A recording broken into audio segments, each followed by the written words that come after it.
విశాఖలో భూకంపాలు వస్తాయి, సునామీలు వస్తాయని మన పత్రికలన్నీ పాత టైంలో రాసేది కదా. ఇప్పుడు రావాయండి అక్కడ సునామీలుని భూకంపాలుని. వైఎస్ఆర్ గవర్నమెంట్లోనే వస్తాయి ఆ సునామీలు భూకంపాలు ఉన్నాయి.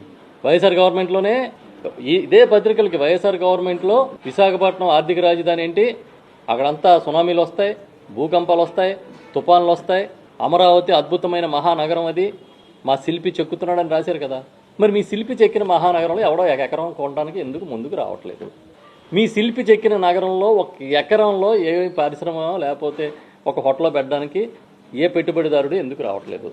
ఒక్క ఉచిత పంటల బీమా కిందే 7,802 కోట్ల రూపాయలు మేము ఇచ్చాం. ఇన్పుట్ సబ్సిడీ 3,262 కోట్లు ఇచ్చాం.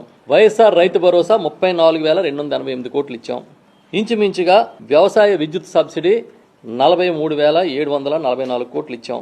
ఎక్వా విద్యుత్ సబ్సిడీ 3,497 కోట్లు ఇచ్చాం. ఇది కాకుండా సున్నా వడ్డీ రాయితీ 2,051 కోట్లు ఇచ్చాం.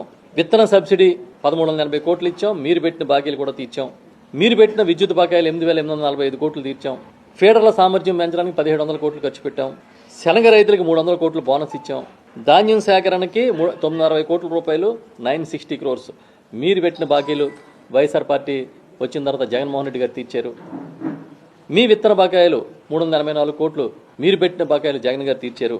ఇది కాకుండా పంటల కొనుగోలుకి 7,757 కోట్లు పెట్టాం 5 ఏళ్ల కాలంలో. నేను ఇప్పుడు మిమ్మల్ని సూటిగా అడుగుతున్నా, 7,787 కోట్లు ఓన్లీ పంటల కొనుగోలుకి ఈ ప్రభుత్వం ఖర్చు పెట్టింది. వైఎస్ఆర్ ప్రభుత్వం 2019-24 మధ్య. మీ ప్రభుత్వం 18 నెలల కాలంలో ఎంత ఖర్చు పెట్టారు? మార్కెట్ ఇంటర్వెన్షన్ ఎంత చేశారు? మీ మార్కెట్ ఇంటర్వెన్షన్ ఫండ్ ఎంత? బడ్జెట్లో మీ కేటాయింపులు ఎంత? చెప్పండి. అవన్నీ చేస్తే ఇలాగ ఢిల్లీ వెళ్ళి ఆ కమిషన్ ఏజెంట్లని వ్యాపారస్తుల్ని బాబు మా అరటి కొనండి అని తిరగడం అవసరం? మండికి వెళ్ళి కరోనాలో జగన్మోహన్ రెడ్డి గారు ముఖ్యమంత్రిగా ఉన్నప్పుడు మార్కెట్ ఇంటర్వెన్షన్ కింద కనీసం అప్పుడు వినియోగదారులకి చేరవేసే పరిస్థితి లేదు. లాక్డౌన్స్, మార్కెట్లు లేవు, తినేవాడు ఎవడో తెలియదు, కొనేవాడు ఎవడో తెలియదు. అయినా కొనుగోలు చేసాం. కొనుగోలు చేసి ఆ రోజు నేను మార్కెటింగ్ మినిస్టర్గా ఉన్నా. ఆ రోజు ఆనాటి గౌరవ ముఖ్యమంత్రి జగన్మోహన్ రెడ్డి గారు ఒక్కటే చెప్పారు, నష్టం వస్తే ప్రభుత్వం భరిస్తుంది. రైతు పండించిన ఏ పంట అయినా కొనండి. అది రైతు బజార్లు తరలిస్తారా లేకపోతే డ్వాక్రా సంఘాల ద్వారా ఊర్లలో పంచి పెడతారా, ఏదైనా చేయండి కానీ కొనాల్సిందే అంటే బూడిద గుమ్మడికాయలతో సైతం కొన్నాం.